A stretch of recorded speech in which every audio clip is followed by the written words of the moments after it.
Buenas filfómanos, feliz post-Halloween.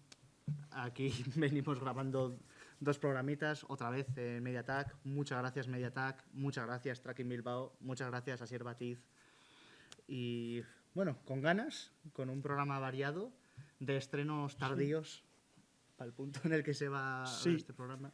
Sí, bueno, tardíos porque al final no grabamos de mes en mes y claro, pues lo que hoy en día está en boca de todos una semana, la siguiente ya ha desaparecido, pero bueno, vamos a hablar de 3 estrenos.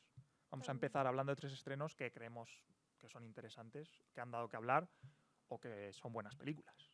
Estrenos que hemos metido en la bolsa de cosas para poder hablar de un mes a otro, así que son buenas pelis, lo podemos garantizar. Bueno, Marilyn es inmortal. Bueno, garantizar es el mes complicado. pasado hablamos de Pinocho, entonces estoy mintiendo porque hablamos de una mala peli, pero vosotros me entendéis, al menos cosas de interés. Sí, que dan conversación, por lo menos. Sí. Cosas que, bueno, pues a lo mejor no nos da tanta conversación hablar de una peli que a lo mejor sabemos que es más blockbuster, típico que pues un mes o así, pues a lo mejor te saca, pero bueno.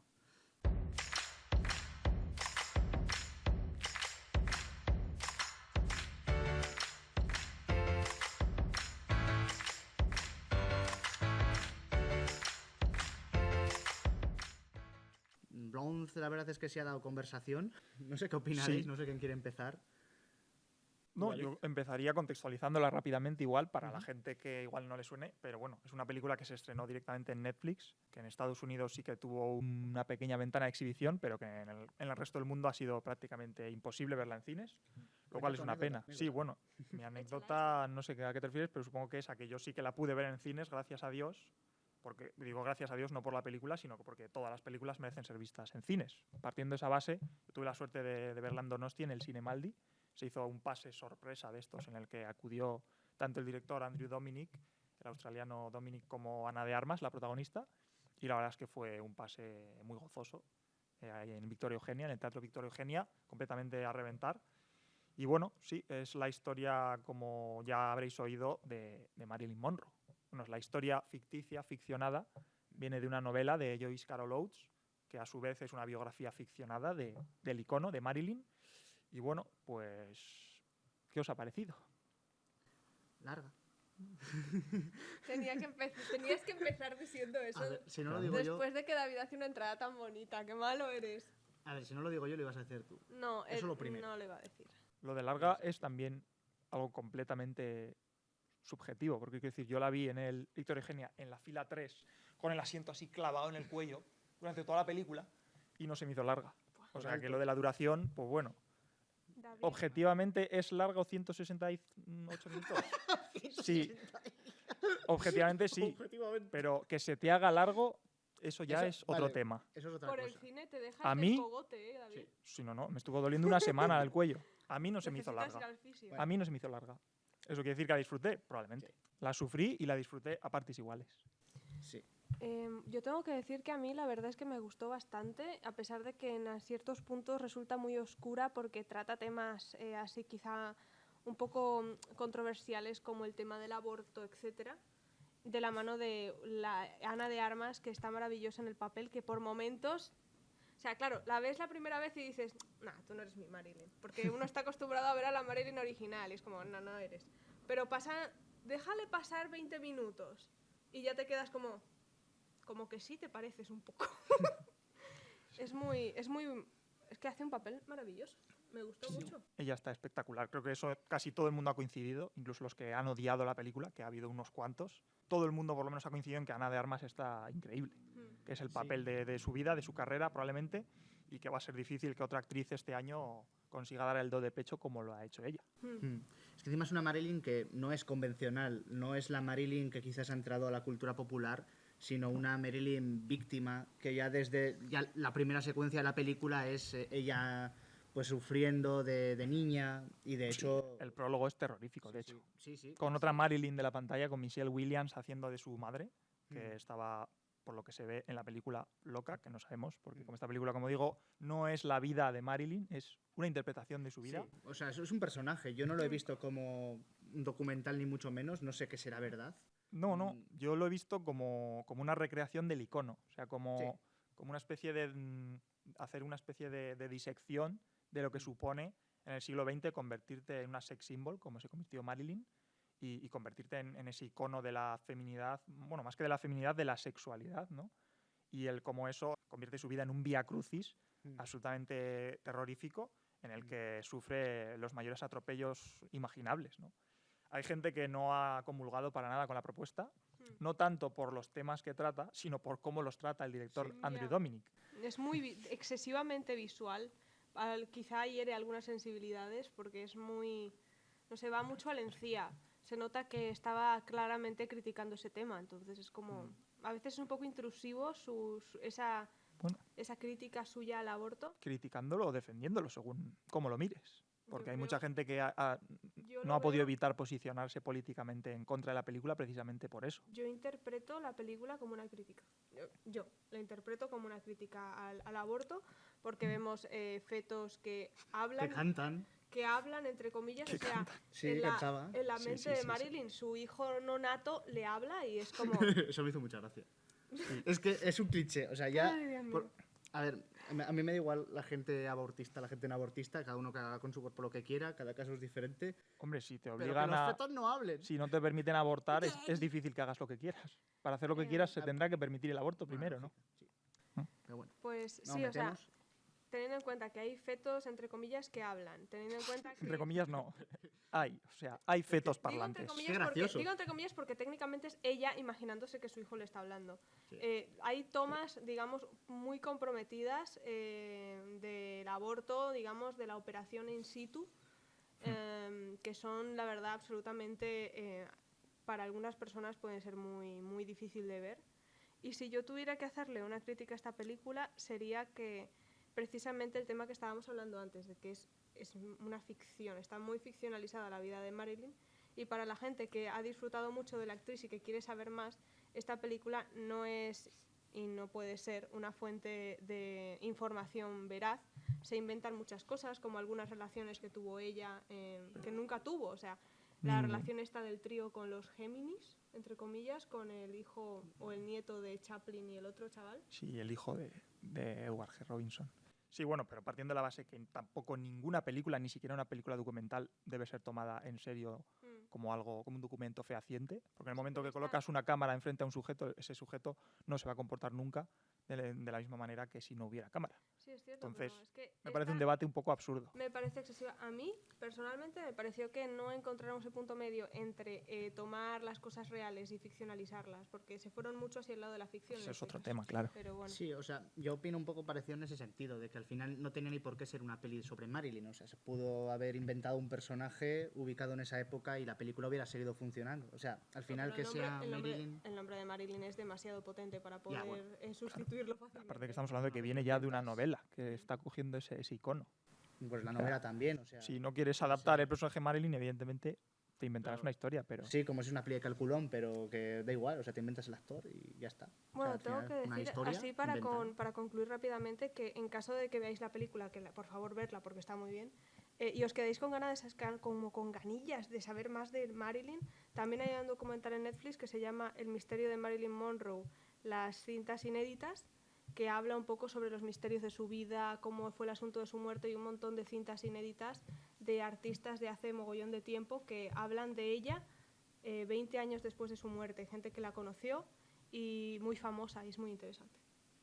Sí, y yo para terminar solo quería añadir muy rápidamente que el problema que he visto, o no el problema, sino el cómo se ha enfangado el debate en torno a esta película no ha sido tanto por la gente que le ha gustado y que ha chocado con la gente que no le ha gustado, sino que mucha gente que ha hecho la lectura inevitable, la lectura política inevitable de la película, le ha dado por inferir que a los que nos ha gustado somos antiabortistas o somos sexistas, somos machistas, cuando eso es absurdo. Sería como decir que porque te gusta Irreversible eres un violador, o porque te guste la lista de Schindler, pues disfrutas con el sufrimiento de los judíos. Pues no, evidentemente no tiene que ver, pero bueno, creo que ha sido los menos la gente que ha tomado esa postura, y es verdad que muchos críticos culturales cuya voz oímos habitualmente y respetamos, pues han aborrecido la película.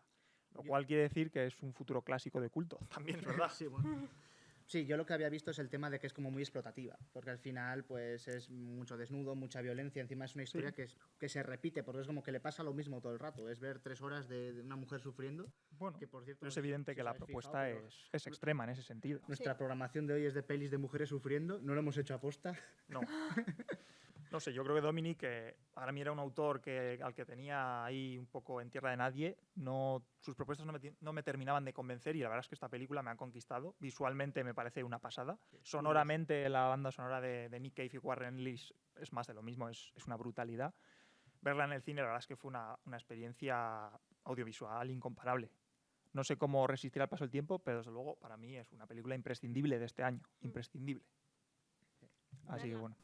Un hito en armas, me imagino. Vamos a pasar ya a la siguiente, que es Halloween, que creo que Amaya no ha podido ver, por las razones que sean. Bueno, ¿se ha pero visto la que- original? Me he visto la original, que es la buena, dicho por todo el mundo. Eso es. Pero bueno, Aitor y yo la comentaremos rápidamente. Digo rápidamente porque en mi caso no tengo mucho que comentar. Yo meteré cuchara.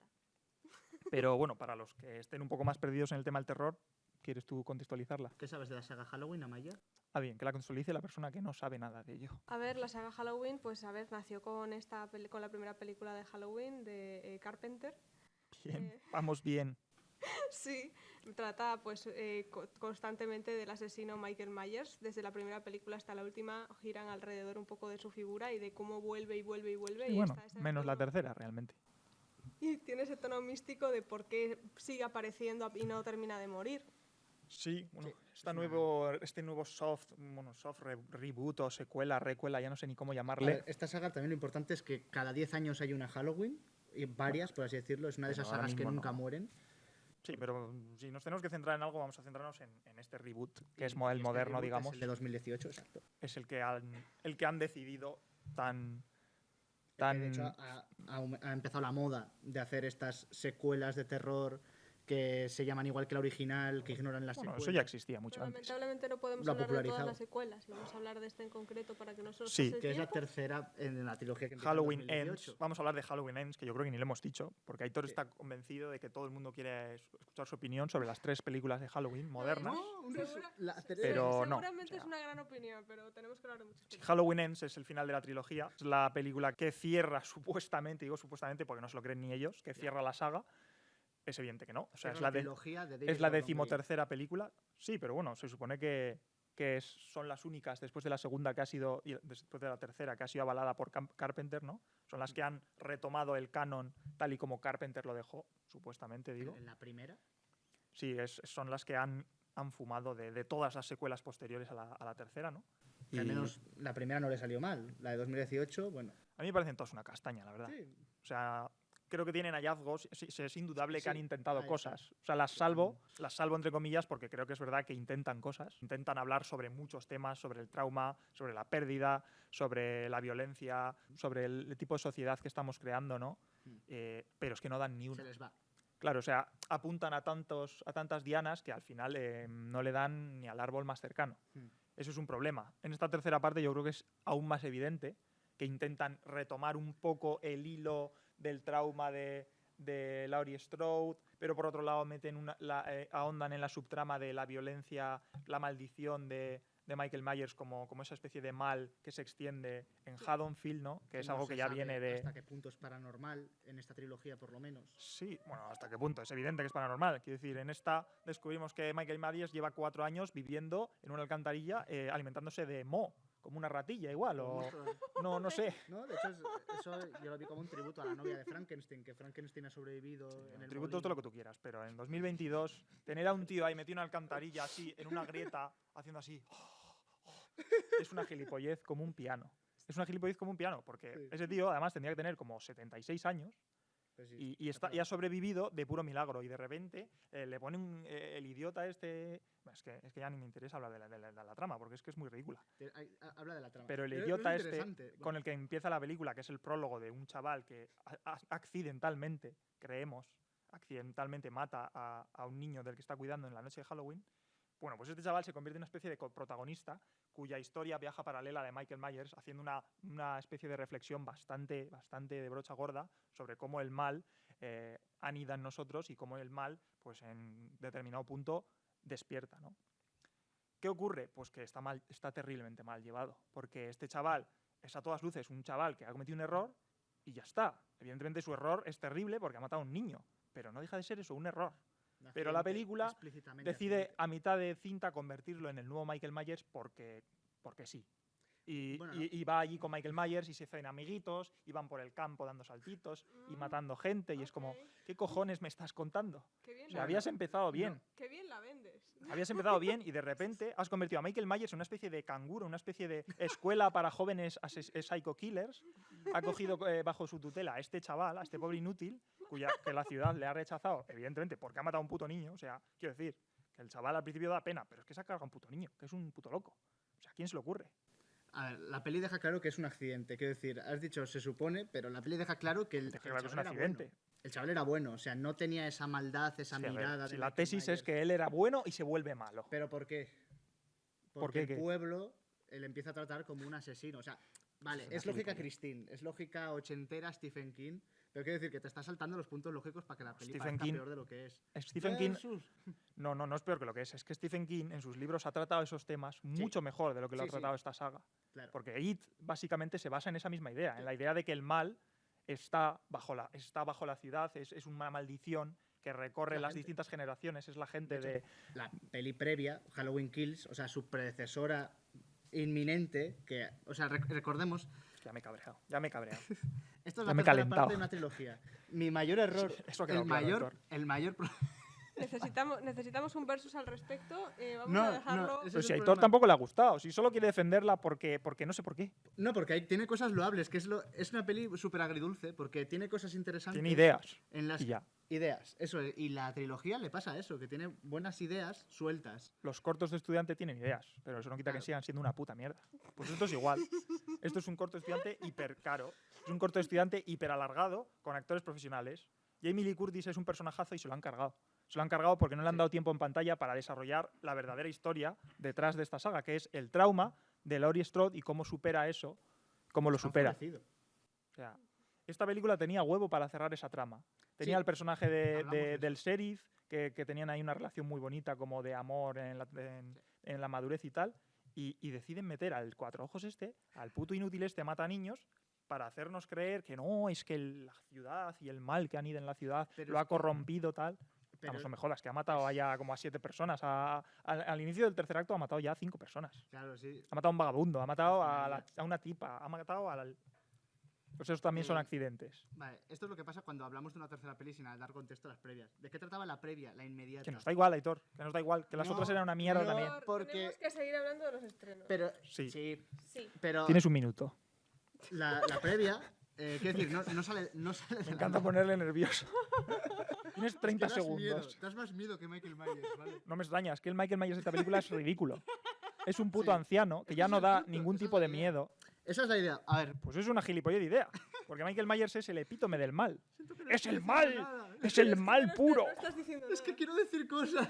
No. Vaya, me callo, di un Vale, minuto lo que sí, quieras dame. decir Un y minuto, pasamos, yo solo un minuto tengo. y Aitor, pasamos a lo siguiente. El mal no muere en ti. Es que tenemos que continuar. Pero he visto Tengo la que peli, pensar. quiero hablar de la peli. Está bien. Mira, Aitor. mira, ves este reloj. Tienes 20 segundos, me callo. Di Vale. lo que quieras decir. Sí. La peli previa trataba de la mentalidad de Turbas y de ahí sacan las consecuencias. Es una película sobre las consecuencias de la mentalidad de Turbas. O sea, en vez de hacer de como las típicas películas de oh no, y ahora son buenos. No, no. O sea, esa maldad, ese desahogo, ese trauma que tiene ese pueblo por el asesino, porque haya desaparecido el asesino, no ha desaparecido el trauma, ¿no? Entonces lo pagan con este chico, con este joven encantador, friki, que se parece a mí, que Más quisiera. que lo pagan con él y Sí, pero progresivamente... sí, que eso es evidente, Aitor. Ahí no estás hablando de nada que no No lo veamos has en la dicho, película. Pero no lo has dicho. Porque eso es evidente, cualquiera que la haya visto. Me preocupa que te sientas No lo han identificado visto. con el chaval ese. No, porque A mí no, porque está todo tan mal mal llevado que es imposible que nadie pase Sí. de matar a un niño accidentalmente en el prólogo de la película para después, en media hora, hacerse amigo de Michael Myers, chuparle la poronga ahí en una esquina y dedicarse... Has dicho una barbaridad tan gorda que te he llamado Aitor. En fin. Que a ver, que los que sean fans de Halloween yo creo que difícilmente van a poder disfrutar de este cierre a la saga porque es a todas luces insuficiente. No da ni una sola vez en la diana, creo yo. Creo que intenta atinar, pero es que no lo consigue. Y Porque- la siguiente película de la que vamos a ¿Puedo hablar... terminar? Por favor. Darme conclusión. Otra conclusión. ¿Cuántas conclusiones más quieres? Deja de hablar. Me callo. Deja de hablar. Ay, tenemos tiempo. No tenemos. El mayor error de esta película ha sido venderse como un cierre de trilogía, porque no es un cierre de trilogía, es una historia nueva, es un personaje nuevo. A este chico no le hemos visto nada, ese es el problema. Esto debía haber sido pues una cuarta peli, un pase de antorcha, algo después. Nos faltan algo 4 después. películas. Habrá, en 5 años. Cada 10 años hay un Halloween nuevo. Bueno, vamos a hablar de sí. Cerdita, que es una película mucho más interesante. No, os voy a interrumpir todo el rato. Sale una gorda y no me gustan las gordas. Esa es mi Eso es tesis. feísimo. Esa es mi tesis. Entonces eres un gordófobo asqueroso. ¿No? ¿Quieres hablar de Cerdita? Habla de Cerdita. Pero hay que hablar rápido porque tenemos el tiempo justo.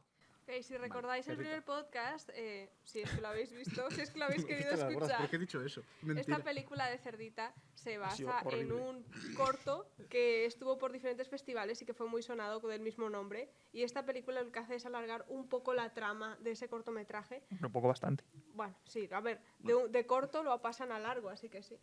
Trata de una chica con sobrepeso que digamos que le hacen bullying en una piscina, que se encuentra con un tipo que es un asesino básicamente, y ese tipo secuestra a las chicas que le hacen bullying. Y como esta chica, pues la chica con sobrepeso, no sé cómo se llamaba ahora, la verdad. Laura Galán, la actriz. No, me refiero al personaje, pero... Sara se llama el personaje. Sara. Uy, cómo Sara tiene que lidiar con eso, ¿no? De que este asesino ha secuestrado a las chicas que le hacían bullying. Una de ellas era su supuesta amiga, que también se había unido al grupo de las guays y la estaba fastidiando también. Y cómo surge de alguna forma una relación un poco rara entre ella y el asesino. Sí, la verdad es que el retrato que hace de la adolescencia es descorazonador por realista, ¿no? Está muy bien. Es un relato que empieza siendo una especie de comedia costumbrista, curiosamente, Eso con es una lo que- Carmen Machi apoteósica, Sí. y acaba derivando en un slasher de primer orden, ¿no? Yo la disfruté mucho. Va, habla. ¿O no? ¿Qué querías decir? Bueno, ¿qué? ¡Qué peligro!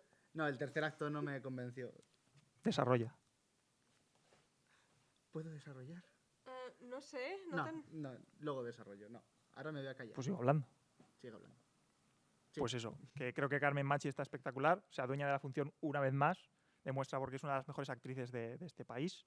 Y bueno, la verdad es que a mí me gustó mucho, no tanto porque consigue acertadamente alargar una historia que evidentemente era muy breve, que acababa en media res.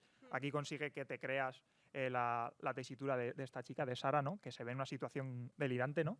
En la que no sabe muy bien cómo actuar, pero creo que es muy interesante por cómo plantea esa especie de hermandad que podría existir en un mundo en el que la gente con sobrepeso es absolutamente vilipendiada constantemente por la sociedad, y cómo en esta especie de relato vemos cómo se produce una hermandad entre la gente, entre los víctimas. outsiders, entre víctimas, efectivamente, que se da en este caso concreto con Sara, la protagonista, y el desconocido, al que interpreta Richard Holmes, un actor, creo que es catalán, que está muy bien, por cierto, yo no lo conocía, y hace un papel absolutamente increíble. Yo he disfrutado de esta película muchísimo los detalles. O sea, esos detalles pequeños, pero que hacen que te des cuenta de las cosas, como cuando de las primeras escenas, cuando está en la carnicería y la amiga va a pagar y ves que ella coge el dinero y tiene la misma pulsera y ya identificas, vale, tú estás con estas cabronas, pero eres amiga de esta en secreto. Es como... Ese tipo de detalles me gustan mucho. Cómo se ve el muerto cuando ella se mete bajo el agua en la piscina. Se ve a la persona que acababa de morir a manos del asesino en un plano así un poquito más abierto. Esos detalles creo que están tan bien introducidos dentro de la película que la hacen una cosa que va un poquito más allá. Carmen Machi me Hilarante. ha encantado. Es que Hilarante. he disfrutado más a Carmen Machi en esta película que en las películas de humor en las que ella suele participar, que también está maravillosa, pero en esta película me gusta muchísimo más. El personaje es súper creíble. Es que lo guay es que es muy naturalista. Todos los personajes están muy creíbles. Ya se les va un poco el asunto de la naturalidad con el tema slasher del final, pero bueno, quisieron darle al clímax un toque diferente. Sí, o sea, realmente el corto son como los primeros 20 minutos, ¿no? Y luego es lo que pasa después del corto. O sea, el cortometraje lo podéis ver online. Creo que está en, no sé si en el de RTV o en qué, pero bueno, se puede ver de Está en manera... Filmin. pero también está en YouTube, pero en un canal oficial, o sea, verificado, no en plan pirateo, rip, mal. Continúa desde ahí y a mí lo que más me ha sorprendido, porque yo ni vi trailers ni nada, yo vi el corto original y a ver cómo lo extienden, porque ¿qué va a ser? Ese corto pero pasan más cosas, ¿no? Y no, y sin embargo es la continuación, explorar las consecuencias. Y lo que me sorprendió es la comedia, o sea, es una comedia, pero una comedia buena, que es también sorprendente. Porque, claro, no apuntaba así, no sabía que Carlota Perera tenía esa sensibilidad humorística y resulta que la mujer es hilarante. Ayuda mucho que esté rodada en localizaciones reales de Extremadura, ¿no? Le da una verosimilitud que no encuentras en otras películas de terror, porque evidentemente son escenarios reconocibles, no es un pueblo de Extremadura en verano, con el calor, con los paisanos, con las señoras tomando el fresco y tal. Y pues evidentemente hay muchos gags y muchos momentos de comedia. Y sí, la verdad es que yo la disfruté mucho. Incluso el tercer acto, que comentáis que no os convenció tanto, a mí me pareció apoteósico en ese sentido. Creo que es una catarsis para el personaje de Sara.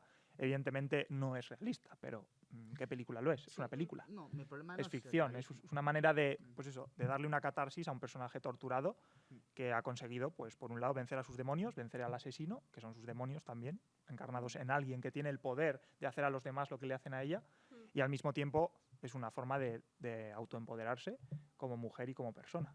Yo creo que es una película que todos deberíais ver. Sí, es extraordinaria. A mí me gustó muchísimo que, claro, en esa relación extraña que ella tiene con el asesino, cuando por fin ella lo vence, a la vez llora por él, porque se da cuenta de que técnicamente él es la única persona que realmente en toda la película ha estado genuinamente preocupado por ella, el que ha hecho cosas por ella y el que la ha visto como una chica atractiva y no como una gorda. Entonces es triste, o sea, necesita hacerlo para avanzar, para salvar a las otras, pero también ella siente la pérdida, es muy, muy genial, es que eso me encantó. Pues sí. Sí que a lo mejor me hubiera gustado alguna subversión más en ese tercer acto porque da lo que promete al fin y al cabo, pero la película me estaba gustando tanto y estaba subvirtiendo tanto mis expectativas y dando giros y eso que pues el tercer acto me recuerda como a muchos slashers que he visto, pero bueno, o sea, no hacen algo diferente con el personaje más allá de eso, del enamoramiento. Eso que esta vez evidentemente está más justificado que en Halloween o así, pero bueno, me ha gustado, o sea, me ha encantado. Tengo ganas de ver el siguiente proyecto de este equipo y estaremos atentos. Sí. Y bueno, pasamos ya al siguiente bloque, que no sé cuál es, El y como corto tengo mucha sed, recomendado. me voy a levantar y empezando. Sí, pues hoy toca el corto recomendado de la otra vez, la razón por la que tenemos a Francisco el Bueno. Francisco hoy va con gafas de 3D. Sí, bueno, eso viene por el otro programa. Pero no tiene nada que ver porque le gusta el cine y le gusta el 3D. Sí, y bueno, y este Goya, específicamente este Goya que veis aquí, es el que recibió Mediatak por el cortometraje Mama, por Antonio de la Chica, espero que diga bien su nombre. Mama. Pablo de la Chica. Pablo de la Chica. Ya Sí, la es Mama, liaste. es Mama. Me has corregido Mama, no me has corregido Pablo, Antonio. Calla y avanza. Calla. No, pobrecillo. Sí, bueno. Lo estás Es haciendo un bien. mediometraje que sí lo podéis ver en rtv.es de manera gratuita. No sé si estará geolocalizado, o sea, no sé si es por todo el mundo, pero bueno. Y si no, pilláis uno de esos adblocks, los típicos. Y si no, lo imagináis, que vamos a hablar de él. Venga, empieza. Sí. Y bueno, pues es esta historia entre una mujer en el Congo que pues, sufrió un pasado terrorífico, le fue pues brutalmente secuestrada y violada. Y pues ella ha encontrado el amor, ha encontrado la curación siendo la mamá de unos chimpancés muy graciosos. Ya desde el comienzo del corto me encanta ese Eso plano. es redundante, todos los chimpancés son graciosos. Menos cuando te comen la cara. Hay chimpancés que comen bebés, los secuestran y los matan y se los comen. Y dedos. Ojalá el corto fuera de eso. Tienes que ver Casual y Geographic. Cabrón eres, David. Hoy tienes, no sé si es el Halloween que te está afectando la magia negra de como las el agujas. No sé. Nosotros, mientras grabamos, ni siquiera es Halloween. O sea, haceros la idea de lo falso que es todo esto. Da igual, pero da igual. O sea, Es lo falso sobre lo falso. Él se está preparando La para cuando falsedad- tenga que ir a matar a alguien. La falsedad El, cubierta de falsedad. el corto del chimpancé comiendo caras lo dejamos para otra ocasión. Sí. Es muy Ahora interesante. estamos Pero hablando de un hablamos corto muy Mama, bonito. Sí, el que corto vale otra es, cosa. es jodido de ver porque lo que dices, al final te esperas una especie de documental de animales y no es tal cosa, evidentemente. Que los animales son la excusa para hablar del trauma de estas mujeres que han sido absolutamente denigradas, violentadas por toda clase de desgraciados y cómo han conseguido, gracias a este santuario de chimpancés, pues rehacer su vida, entre comillas, si es que se puede hacer eso, después de haber sufrido lo que han sufrido ellas, ¿no? Pero bueno. Es que el personaje de esta mujer a mí me parece especialmente trágico en el sentido de que no solo es una historia real, empezando por ahí, no hay corto que valga o que pueda en contra de esta realidad tan grave, pero no es que ha sido violada, eso es rápido de decir, eso es fácil de decir. Ha sido violada por varias personas 3 veces en toda su vida. O sea, una violación múltiple por 3. Es una cosa que yo no quiero ni imaginar. Es que me parece terrible y este corto lo refleja porque lo cuenta ella en primera persona de una forma muy desgarradora, muy... Es que no sé qué decir, es que es extremadamente desgarrador. Que de hecho... O sea, al final das gracias de que pueda ayudar a los monos para ella misma sentirse mejor y haya encontrado un poco esa felicidad que había perdido, porque es que en la propia cámara se ve a una mujer súper dulce, con una empatía enorme, con un cariño extremo, y saber que le han pasado todas esas cosas y que le han pasado de verdad, es como, ¿en serio está pasando esto mientras estamos aquí tranquilamente viviendo? Sí, y a todo esto los chimpancés, pues como sabemos, están en peligro de extinción, y es que han perdido a su madre, por lo que se necesitan mutuamente, no es un animal aleatorio. Conectan, o sea, y ya se ve siempre, cada vez que aparece ella, los chimpancés yendo a abrazarla y demás, son como niños, al fin y al cabo. Sí, son imágenes muy enternecedoras, ¿no? De ella con todos los chimpancés encima, ¿no? Como si fuera... Sí, es el póster. La fotografía también, impresionante. Claro, ahí es donde es más, digamos, falso, ¿no? Porque no es la realidad la foto, pero hace unas imágenes que te transportan lo que es al Congo. Claro, decir que no es un documental que he grabado de cualquier manera con una GoPro, sino que... No, es un documental que es visualmente precioso, que, a ver, tiene la realidad por una parte, pero como Aitor dice, también tiene, digamos, el artificio de la imagen bonita. Se recrea muchísimo en esas escenas tan bonitas, en esas imágenes tan impactantes, y de hecho, en entrevistas que he leído de él, comenta que grabó mucho más, pero que no podían ponerlo todo, y es como, hombre... Ya. Sí. Que bueno, enhorabuena, Mediatak, por vuestro corto, por vuestro cabezón. Está merecido, Francisco. Y bueno, y pasamos ya a la biografía. Sí, Vida pasemos y milagros. al plato fuerte del Nueva día. chuleta. No os Es un preocupéis, cronograma, no o os sea. preocupéis porque el tema no va a ser tan extenso. No, es un autor que de hecho me hace ilusión. Bueno, es por la excusa de Wendell and Wild, que seguramente para cuando se publique este programa ya estará en Netflix. Sí, seguro Así que sí. No vamos a hablar de esa película, pero vamos a hablar de lo que le llevó ahí, de una forma, bueno, más o menos he repasado su vida, los momentos más importantes, aparte de sus películas. Podrías decir el nombre del autor, así la gente... Que autor es Michael Myers. no, es broma, estamos hablando de Gregory Peck. Gregory Peck. No vamos a abandonar ese chiste nunca. Gregory Peck. Un minuto y todavía no has dicho el nombre del autor, ¿eh? No, Henry ahora en serio. Selick. Henry Selick. Henry Selick. ¿Y quién es Henry Selick? Pues el mago moderno del stop motion, podríamos decir. Uno de los maestros, al menos, sí, sin duda. Sí, al menos el que ha hecho, pues quizás 2 de los grandes clásicos modernos del cine stop motion. Pero bueno, nace en 1952 en Glen Ridge, en Nueva Jersey, y él ya desde pequeño quería hacer tema de dibujos, le gustaba el stop motion, sobre todo el de Harryhausen. ¿A quién no? ¿A quién no? Evidentemente. Y el de Lotte Reiniger, la alemana también pionera en este stop motion que se hace con recortes de sombras, que hacía cuentos y adaptaba un montón de historias, ¿no? Que fue como una proto Disney alemana.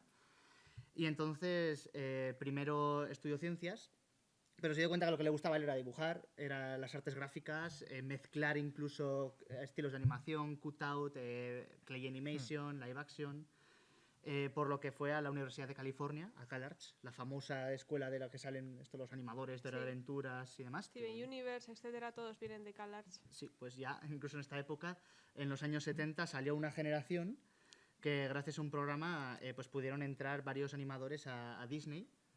Y entre estos, entre los amigos de Selick, estaba Tim Burton, con el que después pues, sería una colaboraría persona, extensivamente. muy importante. Pues sí. Y menos mal. Y bueno, Por pues, desgracia para Selick, porque... Bueno, eso ya lo analizaremos, porque Sí, Que ha es sido- agridulce. porque ha sido opacado por la figura de Barton. En Ha parte. sido opacado, pero ha tenido carrera también gracias a Barton. Bueno, sí, 4 Entonces- películas. Vaya carreraza. Bueno, y más lo que no ha salido. Y más los cortos que no os habéis visto, pero yo sí. todavía está vivo y todavía puede Yo darnos sí he visto mucho los cortos. más. ¿Por qué das ¿Quién por hecho sabe? cosas que no sabes? Porque eres un asesino en serie. Ese es canónico, ese es el canon de Phil Foman. Pero bueno, en los años 70 y los 80, sobre todo lo que hace Selig, que es animador en Disney, en Toz y Toby, Pedro y el Dragón, Sí. Un borrico por Navidad. Sí, participa en varias películas del estudio de esa década, ¿no? Sí. Que es cuando coincide con Barton, ¿no? Y donde supongo que harían buenas migas, porque desde luego tienen un bagaje cultural muy similar, ¿no? Como, Sí. como pronto comprobaremos. Sí, durante muchos años colaborando. En 1980, quiero señalar que la película de Watcher in the Woods, que es una película de Disney de acción real de estas traumaniños, que la palabra traumaniños yo creo que es también recurrente en la filmografía de Selig, porque tiene algunas de esas pelis que como veas a una temprana edad quizás te impresionan mucho. Y aquí hizo de hecho una criatura que no sale en la edición final, porque fue demasiado aterradora. Es una de estas películas que al jugar un poco entre el borde de para niños, para adultos, pues que tiene como varias ediciones. Por esta época es cuando ya está trabajando en su primer cortometraje, que es Seepage. ¿La has podido encontrar, por cierto? Del que por desgracia es imposible ver a día de ¿Hay hoy. tomas? Hay algunas tomas en un programa, creo que se hizo sobre animación en los 90. Sí. Sí que se podéis encontrar en YouTube para ver el aspecto. Sí, es como un tributo a Picasso, por lo que Sí, parece. sí, es una especie de homenaje al cubismo, ¿no? Y Sí. bueno, pues se pueden ver una serie de imágenes, pero no se puede ver, por desgracia, el Sí. corto completo. Y este fue un poco el inicio, su primer proyecto Su propio. primer, que, sí, su primer que ya cortometraje. hizo que recibiera encargos, como en 1985 el grupo Fishbone le encargó el vídeo musical Party at Ground Zero. Y aquí vemos que mezcla live action con clay animation, que es lo que le gusta. O sea, aunque sea el amo del stop motion, Sí. muchas de sus pelis tienen acción real. Sí, pero por aquel pero- entonces ya se demostraba que era un talento sin igual a la hora de animar mediante fotograma a fotograma. De hecho, en esa misma época es cuando empieza sus colaboraciones con MTV, con las Eso, los bumpers. famosas cabeceras de MTV que se hicieron Sí. legendarias ya, ¿no? Eso es, crea su propia compañía Selig Productions, Selig Projects, perdón, que luego lo cambia varias veces el nombre porque a Skellington Productions también, o sea, es como su productora que ha ido con el paso de los años para hacer sus encargos. Y más o menos a finales de los 80, en el 88 es cuando deja los encargos para Disney, porque ya trabaja suficiente en publicidad. Y lo curioso es que él no quería saltar al cine, sino a la televisión. Él estaba tan cómodo que hizo un piloto que es claro, un cortometraje, porque no... Es una cosa bastante rara. Es difícil categorizarlo como piloto, como corto, pero es curioso Es de un ver. piloto de televisión. Es un Sí, no, primer técnicamente es episodio. un piloto, pero bueno. Slow Both in the Lower Dimensions, de 1991. Este sí podéis encontrarlo en YouTube, es muy breve, son 5 minutos. Si tenéis la oportunidad, echarle un vistazo porque la verdad es que está muy bien. Sí, es impresionante. Es como una parodia de Buck Dodgers, solo que en vez de ser un space opera, es como que se mete, son recortes de fotos, un monigote en 2D, que se mete como en otro mundo, que tiene como ese rollo Madoka de cutout. Bueno, es impresionante. Está en YouTube. Sí, Pero bueno, aquí ya hablamos de su gran... Bueno, no sé si decir cuál, no sabría decir entre dos cuál es su gran obra maestra, pero bueno, la gran icónica de 1993, que es Presidentes de Navidad, que es la que ha pasado a la historia. Este la que ha es pasado a la Halloween, historia. Halloween. Una idea original de Tim Burton que empezó a desarrollar ya cuando 10 años trabajaban antes. en Disney, ¿no? Sí. En base a una serie de dibujos y a una pequeña historieta, un esbozo de historia que hizo Barton, un poema realmente, pues tenemos Presidentes de Navidad, que para mí es una obra maestra, sin igual, De tus pelis favoritas. de la animación y del cine en general. Sí, es una película que he visto incontables veces, la última anoche, y me la sé de memoria. Sí. ¿Por qué es tan especial? ¿Por qué ha pasado la historia? Pues no lo sé, ahora lo averiguaremos, pero desde Bueno. luego que costó trabajo llevarla a cabo. Bueno, pues paralelamente a esto, Barton es la persona que sale en el título. Si veis el DVD, cualquier material Sí, promocional. hombre, es que el Barton del 93 ya había sacado películas muy potentes. hecho Batman, Ya había hecho tenemos un Batman, que programa. fue un taquillazo, había hecho Eduardo Manos Tijeras, que es un clásico, Beetlejuice, Pee-wee. cual Y, hablaremos después probablemente. y también. claro, ya Tim Burton tenía mucho renombre y fueron en el mismo Disney donde se dieron cuenta un momento, pues este pringao ha estado con nosotros, ha hecho proyectos que le hemos metido aquí en el congelador y descubrieron precisamente eso, el poema, el relato corto poema que había hecho ilustrado. Y de hecho Barton decía, pues sí, yo quiero hacer un corto o un especial de un mediometraje, porque bueno, en Estados Unidos tenemos que tener en cuenta que para nosotros, ya que Skeleton es como súper famoso, pero que en sí es un pastiche, una parodia de estos especiales animados que no sé si a España llegaron, pero que, ¿sabes? De Rudolph, de Frosty, ¿no? El Grinch. Entonces, en Latinoamérica, en tu Yo infancia... sí los vi.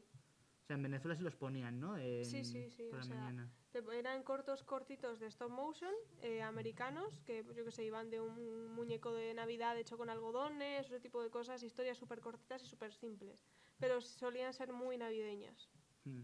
Entonces, claro, este chico lo que hizo, bueno, estos chicos, cuando hay chicos me refiero al señor Tim Burton y el señor Selick.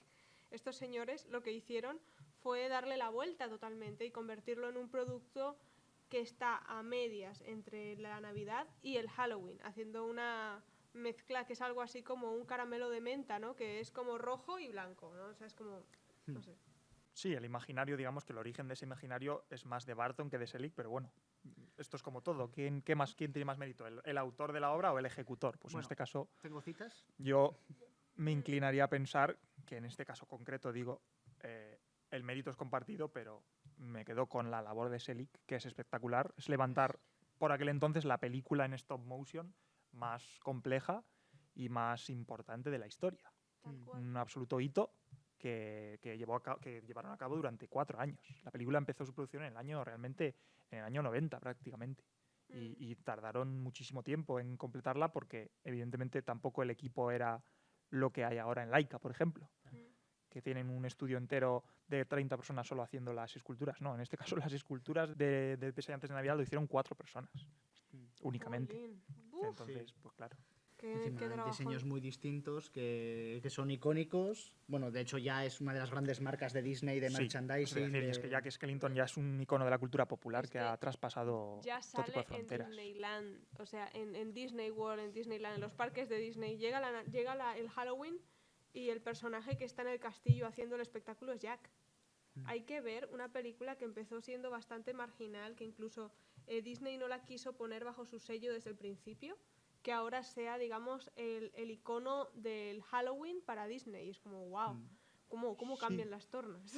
Sí, en Kingdom Hearts, en todos los Kingdom Hearts acabas hasta los huevos de Ciudad de Halloween. Sí, Están bueno, todos. en el momento en el que es un personaje licenciado por Disney, pues evidentemente ha sido explotado hasta la saciedad. Y si entráis, por ejemplo, en cualquier página de estas de venta online, podréis encontrar cualquier objeto que se os ocurra con la cara o con el semblante de Jack, ¿no? Lo cual pues, es una buena muestra de hasta qué punto ha trascendido la propia película. Sí. Sobre la autoridad de la película, Selick... Autoría, es verdad. La autoridad. Autoridad. ¡Soy la autoridad!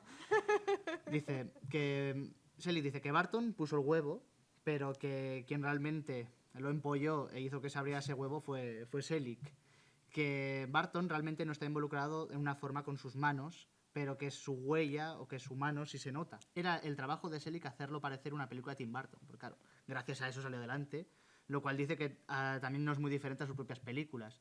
No quiere quitárselo a Tim, pero Tim no estaba en San Francisco cuando la hicieron. Llegó 5 veces en más de 2 años y no pasó más de 8 o 10 días en total. Joder. Sí, bueno, las malas Qué lenguas... morro, ¿eh? Las malas lenguas dicen que Hombre. incluso menos. Qué morro. Que Sí. solo se pasó por el estudio realmente bueno. un par de días. Estaba haciendo otras películas, estaba con Batman Vuelve. Era Tim Burton. En esa época, en principios de los 90, estamos hablando de un autor que estaba en el apogeo de su carrera, ¿no? Con todo el Entonces, cariño que me merece Batman Vuelve, pero Pesadilla antes de Navidad merecía atención. Sí. Como tú has comentado, se estrenó con el banner de Touchstone Pictures porque es como que no querían asociarlo a su canon pero su canon que estamos hablando de Disney pre-renacimiento, o sea, que en los 80 Disney tenía problemas económicos con sus películas, no hacían taquilla. Se estaban O sea, experimentando. no es el Disney de los 90, el renacimiento post-Sirenita, ¿no? Que ahí, vale, es más comprensible, ¿no? Pero bueno, también destacar que, claro, no existía la categoría Mejor Peli de Animación en los Oscar, por lo que fue nominada a Mejores Efectos Visuales, pero perdió, porque fue el año que ganó, 93, Jurassic Park, que fue un efectivamente. hito de los efectos prácticos, de los efectos digitales, de todo en general. Sí. Pero bueno, volvemos a incidir en que esta película ha pasado a la historia por muchos motivos, no solo por su espectacular artesanía, por la calidad de sus imágenes, de sus escenarios, Las canciones, ya sino solo. por las canciones, evidentemente por la música de Danny Elfman, que es el compositor de cabecera de Tim Burton, como sabéis, que pone voz a la versión cantada de Jack Skellington en la versión original y que evidentemente es el compositor y el letrista de todas las canciones. Son canciones que estoy seguro de que muchos recordaréis o os sorprenderéis tarareando aún a día de hoy, 20 años o 30 años después de haberla visto, ¿no? Por primera vez. Y volviendo al tema que decías antes de lo de trauma niños, esta película es la película de mi infancia, Sí. junto con otra de Selig que hablaremos a continuación. Oh, Pero esta película yo la empecé a ver con, yo qué sé, con 6 años. sí. Y bueno, igual he salido así por esa razón, pero vamos. Quiero decir, es una película que Noche de esa se ha culpa. convertido en un clásico porque puede ser disfrutada tanto por niños de 6, 7, 8, 9, 10 años hasta por adultos, ¿no? Es una película que evidentemente ha aguantado el paso del tiempo y creo que es un clásico con todo merecimiento. Sí, yo de hecho tengo el recuerdo de haberla visto súper pequeño en la tele y tengo el recuerdo de mi madre entrar y no le dará miedo al niño, ¿no? Yo sí, yo de verla en la tele y grabarla en VHS y verla otra vez y verla hasta quemar el VHS literalmente. O sea, hasta que el VHS no daba más de sí. Todo esto antes del DVD, claro, de la Yo llegada recuerdo del haberla DVD. visto con mi hermana, eso es muy gracioso, ¿no? Porque yo ya me la había visto, pero lo que más recuerdo de esta peli es haberla visto con mi hermana en una tienda de televisores, mis padres comprando cosas y tal, y yo, espera, nos vamos a quedar aquí en estos televisores que están poniendo Pesadilla antes de Navidad, y las dos sentadas así. Sí, tiene esa Y tu especie hermana de... dijo, bueno, ¿y esto qué es? Ella está muy agradecida de que me hubiera quedado con ella ese día, porque esta película no es algo que uno no pueda agradecer ver, es buenísima. Además, hay que decir también una cosa, o sea, no hemos hecho mucho hincapié en este tema, pero el stop motion es una técnica de animación tan complicada y tan difícil de hacer que hoy en día es súper marginal. O sea, hay que tener una paciencia de santo. Que se lo digan a Laika, que es el principal estudio del mundo ahora mismo trabajando en stop motion y que cada vez que tiene que sacar una película le cuesta Dios y ayuda a levantarla, ¿no? Bueno, está entre Laika y Artman. Arman no trabaja al nivel de producción que trabaja Laika ahora mismo. Bueno, Laika desde el 2008 ha sacado 5 películas. sacaremos Sí. un versus Arman, al ¿cuántos ha respecto. sacado? A mí me gustan las dos que conste. Con todos los respetos para Sound y todo eso, que también tiene mucho mérito, pero yo creo que Laika está en un paso o dos en cuanto a técnica, me refiero, en cuanto a nivel de producción, en cuanto a gente trabajando Sí. en esa Eso industria. que no tiene abuelas y Gromit. Eso, Bueno, bueno, en fin. Nick Park, evidentemente, es otro de los grandes maestros del stop motion, del Mm. clay motion en este caso. Mm. No pretendo ni mucho menos menospreciarle. No. Pues dejar sugerencias para biografías y cortos y todo, ¿eh? Sí, Es eso. que son cosas es que encima nos Espectadores, gustan. numerosísimos espectadores, dejadnos sugerencias, por gustan, favor. ¿eh? Estamos deseando escucharos. Os leemos, yo firmo, que le da rabia a David, pero yo firmo. No, la verdad es que es una pena porque me gustaría estar hablando horas sobre Pesadilla antes de Navidad, que es una película que amo más que mi propia vida, pero no tenemos tiempo, por desgracia, y tenemos que pasar, yo creo, ya a la siguiente. Sí, bueno. Podemos hacer algún programa de Pesadilla antes de Navidad. Lo dejaré ahí caer. Vale, bueno. Vale, 1997, pues evidentemente con este éxito en taquilla, en crítica, esta película que enamora a generaciones, pues Disney le da otra oportunidad a Selig.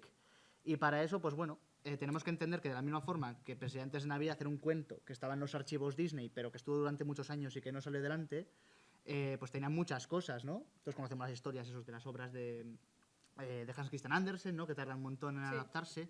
Y una de estas era James y el melocotón gigante, que era un relato, una novela infantil, por Roald Dahl, que es el autor de Charlie y la fábrica de chocolate. David me ha Sí, dado, ¿no? sí, lo siento. Sí, Charlie le falla el chocolate. Yo tengo aquí mi agüita. Vosotros continuad. El Sí. gigante bonachón. Gente bonachón. Sí, bueno, Roald Dahl, un clásico de la literatura infantil, por supuesto. Sí. Y bueno, te ha patinado el año, me parece, porque el estreno de la película es el año 96. 96 puede ser, ¿eh? En Estados Unidos al menos, no sé. En Estados España seguramente se estrenaría más tarde. Pero sí, James y el melocotón gigante, Meses ¿Qué arriba, es? meses abajo. curiosamente, y digo curiosamente, pues, por decir algo, pero que es mi segunda película de la infancia, digamos. Sí. Sí, o sea, Es un Selig Kid total. sí. O sea, las dos películas que yo recuerdo, o sea, que tengo el recuerdo vívido de haber fagocitado incesantemente una tras otra, son estas dos. Son Pesadilla antes de Navidad y James y el melocotón gigante, que he de decir que la tenía muy olvidada. Sí. La vi el otro día, hace una semana, por primera vez, igual en, no sé, 15 años. Sí. O sea, hacía muchísimo que no la veía, así como Pesadilla la veo todos los años, a veces incluso varias veces. Pues James es una película que solo vivía en mi recuerdo infantil, Sí. ¿no? Y ha sido bonito reencontrarme con ella, ¿no? Es verdad que no está a la altura del clásico que supone Pesadilla, pero es una película que creo que merece la pena rescatar. No te ha decepcionado ni nada. No, es cierto que es más infantil, evidentemente. Estamos hablando de una película genuinamente infantil, aunque el inicio, o sea, esa parte que tiene con actores reales, con las dos tías del pobre James, que son unas arpías de cuidado, pues tiene unos diseños muy característicos y bastante terroríficos, ¿no? Que no me extrañaría que algún niño al que le pudiesen estremecer, pero bueno, es eminentemente una historia infantil, es mucho más accesible, pero bueno. Sí, las canciones no son tan memorables, son Randy Newman en vez de Daniel. Randy Newman es un clásico, pero es verdad que no está tan inspirado como Elfman, eso es evidente. A mí me hace mucha gracia porque de James y el melocotón gigante también la vi cuando era pequeña y es una película que me gusta mucho, pero recuerdo el primer impacto visual que tuvo. Las marionetas me resultaron al principio, hasta acostumbrarme a ellas, más terroríficas que las de Pesadilla antes de Navidad. El cien pies ese de la cabeza así súper rara y la araña súper chupada, eran como, no sé, como personajes que estaban hechos muy caricaturizados en extremo, no sé, me resultaban bastante terroríficos los insectos gigantes en comparación a la marioneta del pequeño James, que era como súper mona, súper dulce. Y otra cosa que me fascinaba era el melocotón, o sea, cuando se van comiendo el melocotón y ves que como que chorrea, como que tiene sustancia, es como, ¿cómo habrán hecho eso? Sí, a mí eso de pequeño me fascinaba también el cómo en esta escena a mitad de película cuando están en el mar y piensan que se van a morir de hambre, ¿no? Y James les descubrió, pero podemos comernos el melocotón, estamos viajando en un melocotón gigante. Sí, claro. Es muy, muy enternecedora también. Sí, es como una road movie en el mar, que se encuentran un tiburón mecánico que no se te explica dónde sale, se encuentran con una tripulación hundida en un barco pirata, es como, puede pasar de todo.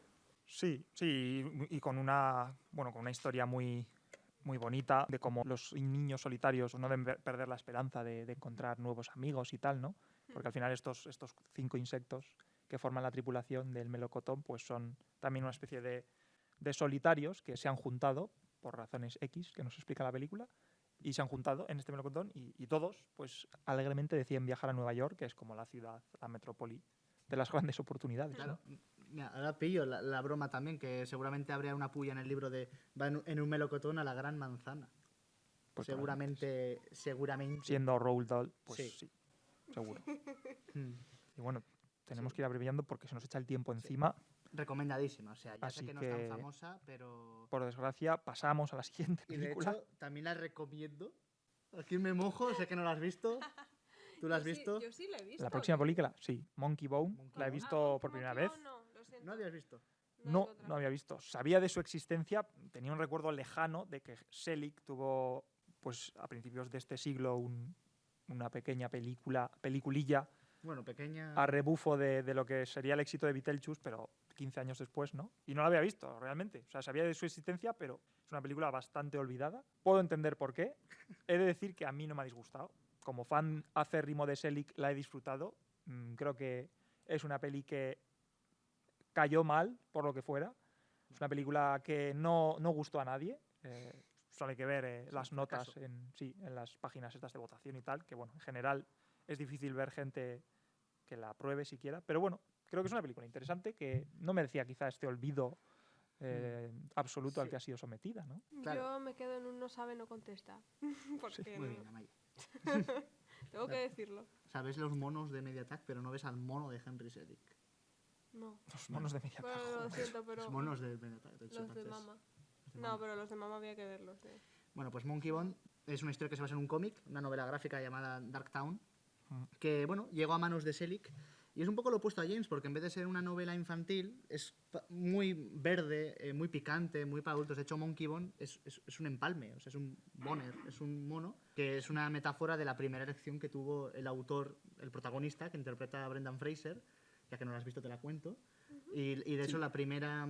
Tiene ese rollo en TV, ¿no? Como de los bumpers, los diseños del Brendan Fraser animado. Sí, lo que pasa es verdad que el tono se queda un poco en tierra de nadie, ¿no? Es como que intenta ser muy gamberra, pero ya en el 2001 ya se veía que tampoco era eso South Park, ¿sabes? O sea, Sí. teníamos cosas mucho más irreverentes en pantalla.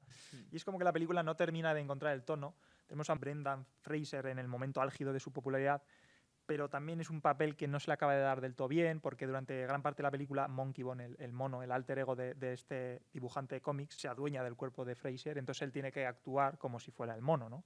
Entonces, bueno, pues tenemos las típicas escenas histriónicas de él haciendo ruiditos durante gran parte de la escena, ¿no? Ruiditos de mono, quiero decir, de... Sí, es un Entonces es Roger bastante Rabbit- molesto, ¿no? Es un Roger Rabbit retorcido, al fin y al cabo. Lo que le pasa es que el Brendan Fraser, que es el creador de Monkey Bone, se muere y está toda la peli en el limbo. No se muere, se queda en coma. Bueno, sí, se queda en coma. Sí, está en una especie de limbo en el que llaman el mundo de la pesadilla, realmente, que es bastante similar a lo que sería la ciudad de Halloween, pero Sí. con personajes como más grotescos, más oníricos. Sí, ahí es donde mezcla sobre todo la animación con... Es lo que mola de la peli. Luego, más allá está el mundo de la muerte, que es Whoopi Goldberg. Sí, yo encontré gags bastante Sí, divertidos. Quiero decir, no es una película hilarante, no es un clásico de la comedia, evidentemente, pero no sé, yo me lo pasé bien viéndola. O sea, Sí, ese rollo- me dejó un buen sabor de boca, no. Es un poco sí, la época de las comedias gamberras, ¿no? Es el mismo año de Shrek, de Freddy el Colgado, de estas pelis que es como Sí. que adolescentes, ¿no? Un poco gamberra. A mí Sí. me encanta. Sí, yo creo que no encontró su público y probablemente por eso ha sido olvidada, porque nadie la tiene como entre sus referentes, ¿no? de esos años. Sí. El propio Brendan Fraser hizo películas muchísimas más exitosas y pues esta fue apartada. Que curiosamente fracasó como Looney Tunes de Nueva Acción, que también era Brendan Fraser con. Que era muy muñecos. similar en la propuesta, sí. Sí. Quiero cerrar con una cita de Monkey. ¿Qué opina Selig sobre Monkey Bone? Pese a que la película tiene fans, son una minoría y a la mayoría de espectadores, tanto en el público como entre los críticos, no les gustó la película hasta el punto de enfurecerlos. Ahora, sí que me gusta la idea de agitar a una audiencia con una comedia subversiva, pero el precio pagado en mi carrera ha sido sustancial. Lecciones aprendidas. Primero, necesita alejarme como de la peste de la acción rally de Hollywood. Y segundo, no desafíes a la audiencia demasiado a no ser que estés haciéndolo con muy bajo presupuesto. Mucho texto. Mucho texto, pero son cosas Tiene que... sentido, tiene todo el sentido. Venga, pasemos a la siguiente porque Sí. tenemos que terminar el programa. Sí, dan eco a cosas que pasarían en su carrera. Que bueno, Sí. Antes de llegar a su siguiente película... No, hay que ir a su siguiente película, Aitor. Mira el reloj. Vale, solo decir que estuvo colaborando con Wes Anderson en Life Aquatic. Hizo... Tiene ahí una época convulsa en la que varios de sus proyectos pues, no salen adelante, incluidos Vayamos uno al con 2006. Disney Pixar. No, os estáis entremezclando cosas... Vayamos al Luego, 2006. Por ir en rápido. 2005, ya sí encontramos la fundación del estudio Laika, el gran estudio de animación que en aquellos años empezaba con uno de el hijo del fundador de Nike, de la marca deportiva de zapatillas y de ropa. Y bueno, pues en ese año, en 2005, no sé si, hablo de memoria, no sé si es el corto inaugural del estudio, Sí. pero Moon Girl, que es este corto de Henry Selick, escrito y dirigido por él, un corto que tenéis en YouTube, y bueno, pues ahí queda como anécdota. Sí, el único cortometraje que ha hecho Laika y el único que ha hecho por ordenador. A partir de ahí, largometrajes y stop motion. Y sí, luego, bueno, está involucrado en muchos proyectos que no salen adelante, que he ido recopilando, Sí. pero bueno, para la versión extendida.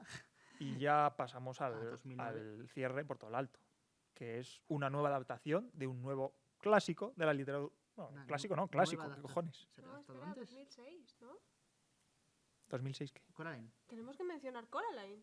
de eso estamos hablando. No, 2006 no es Coraline. En Coraline es 2006 2008. tengo puesto que abandona su trabajo como animador en Fantastic Mr. Fox para hacer Coraline. Sí, Ok. en 2008 se estrena Coraline, que es una nueva adaptación de un clásico de la literatura juvenil, en este caso de Neil Gaiman, Pero has dicho, ¿había adaptaciones antes? que es una adaptación como el de Roald Dahl. No te Vale. embarres. De Es Coraline- que, es que de insistes Coraline en se nueva han hecho- adaptación. Es que de Coraline se han hecho varios cómics. Bueno, pero eso es relevante. Vamos a hablar del Coraline de Henry Selick, que Hombre, es el claro. interesante. Sí, bueno. Casi me indigno porque pensaba que no lo íbamos a mencionar y me estaba dando algo. O sea, Coraline es la película de stop motion más aterradora que he visto en mi vida. Es un trauma niños que... Eso sí que es un trauma niños de manual, pero es que a la vez es como, sí, te trauma cuando eres un niño, pero luego cuando eres mayor la aprecias, te gusta, la ves, es como... Es una cosa alucinante. Sí, es Y una película que es un despliegue fantástica, de la verdad. medios, bueno, en fin, hablad vosotros. La historia de Gaiman es una novela juvenil que fue bastante importante en su día. Y bueno, yo creo que la adaptación tiene muchísimo mérito. Los diseños nuevamente sobresalen. El diseño de Coraline es maravilloso. Sus padres, tal. Como decía Maya, es una historia de terror, básicamente. Terror juvenil, pero de terror al fin y al cabo. Que evidentemente tiene escenas genuinamente terroríficas. Sí. De hecho, originalmente iba a ser un musical y Selig dijo que no. Que... Menos mal. Acabó harto, supongo. Sí, no, solo sobrevivió una canción que es la que el otro padre canta al piano. Mm. Iban a ser como de ese rollo y compusieron más. Creo que se pueden escuchar por ahí. Y bueno, y lo que aporta también al mundo del stop motion, porque fue como la peli más grande de stop motion desde, o bueno, quizás desde Wallace y Gromit, La maldición de las venduras, me imagino, Sí, o desde pero La novia cadáver, Desde la novia cadáver. son del mismo año. Aquí ya la cantidad de muñecos, que a lo mejor Coraline ya solo tenía pues 5.000 o 50.000 caras. Sí, y es el primer largometraje de Laika, que fíjate, 2008 ahora nos parece lejísimos, pero no fue hace tanto. Y realmente en estos poquísimos años, cada año, cada película de Laika ha evolucionado en el modelaje, en la cantidad de expresiones que pueden poner los personajes, ¿no? En los escenarios, en la técnica combinada de stop motion junto con CGI, ¿no? Y ha dado como resultado películas maravillosas. Y aún así, creo que no han conseguido superar esta Coraline de 2008, ¿no? Que es un clásico, yo creo, por merecimiento. Yo recuerdo en su momento haber visto un documental sobre Coraline y bueno, era un trozo de documental de una de las artistas que se dedicó a los muñecos, pero es que es increíble cómo cada artista se ocupa de una pequeña cosa y esta artista en concreto se ocupaba del pelo de los muñecos y experimentaba con tejidos para buscar, pues, para hacerles pelo rizado, pelo liso. En los personajes de Coraline vemos personajes que tienen pelo en la tripa y diferentes tipos. Es que es increíble porque es como un detalle tan nimio que uno piensa, bueno, le pegas lo que sea. No, hay alguien detrás de cada mínimo detalle y por eso es que es una película tan buena y por eso es que todavía no ha podido ser superada. Fue nominada a Mejor Película de Animación, la primera para Selig, pero perdió ante Up. Y citándole, Coraline fue un gran riesgo, pero estos días en animación lo más seguro es tomar un riesgo. Como él hizo con Monkey Bone, ¿no? Pero bueno. Sí, no, la verdad es que es una pena que desde entonces no hayamos podido disfrutar del talento de este hombre, pero ya seguro no, ya podéis hacerlo de nuevo. Quiero hablar brevemente de lo que pasó, un resumen de lo que pasó desde entonces, porque bueno, ha estado involucrando no hay en tiempo, proyectos. tenemos que cerrar el programa. Pero Disney quería hacer como un equivalente a Pixar con stop motion. O sea, cuando vio el éxito de Coraline dijo, Disney, necesitamos esto. Selig tiene que volver aquí a Disney, ¿no? Entonces abrieron los estudios Cinderbiter e iban a hacer una película llamada Maker, que luego se cambió de Shadow King. Y de hecho, no. si te interesa, tienes que... Sí, en YouTube hay una escena prácticamente animada, no terminada, pero animada, de esta película de Shadow King que desgraciadamente no llegamos a ver. Eso es. Estuvo trabajando 2 años, se gastaron a lo mejor $50 millones y al final fue Selig quien se salió, cerraron el estudio y no pasó más. Hasta Wonderland hasta hoy, hasta ahora, que ahora ya sí podéis disfrutar de la nueva película de Henry Selick, que nosotros aún no hemos visto porque cuando estamos grabando no se ha estrenado todavía. Pero ahora, mientras veis esto, sí, ahora ya sí podéis verla. Tenet. Wonderland Wild en Netflix. Con KGP. Hasta aquí, Henry Selick, un autor que desde luego merece su lugar en la historia y así la va a tener, ¿no? Y que Pues ojalá haga más. es que ya está en la historia. Ahora, que vaya a hacer más o que vaya a hacer menos, eso sí es otra cosa, pero ya después de haber hecho Pesadilla antes de Navidad, Coraline y Monkey Bone. Desde luego que sí. ya ahí Pues se va nada. a quedar en la historia del cine. Pues hasta aquí, Filfómanos. ¿Por qué imitas a El Borja podcast. Crespo cuando dices eso? No imito a Borja Crespo. ¿No es Borja Crespo? Imito al típico, no sé, al típica voz engolada de radio de los 40. Es verdad que Borja Crespo tiene un tono así de voz como muy, Es que muy de radio, cuando ¿no? Imposta hace el... porque lo dijo así. Cuando hizo el... Es que cuando Borja Crespo tiene un vozarrón. Sí. Así que nada, este es el cierre a nuestro tercer podcast. Esperemos si no- que alguien haya llegado hasta aquí, haya visto los 2 anteriores. Si habéis comentado, si habéis llegado hasta aquí, poned agua en los comentarios. Si habéis llegado hasta aquí, os lo agradecemos porque no ha sido fácil. ¡Agua! ¡Au! ¡Qué ¿Qué hostia! haces? ¡Agua! Y sin más dilación, adiós. ¡Agua!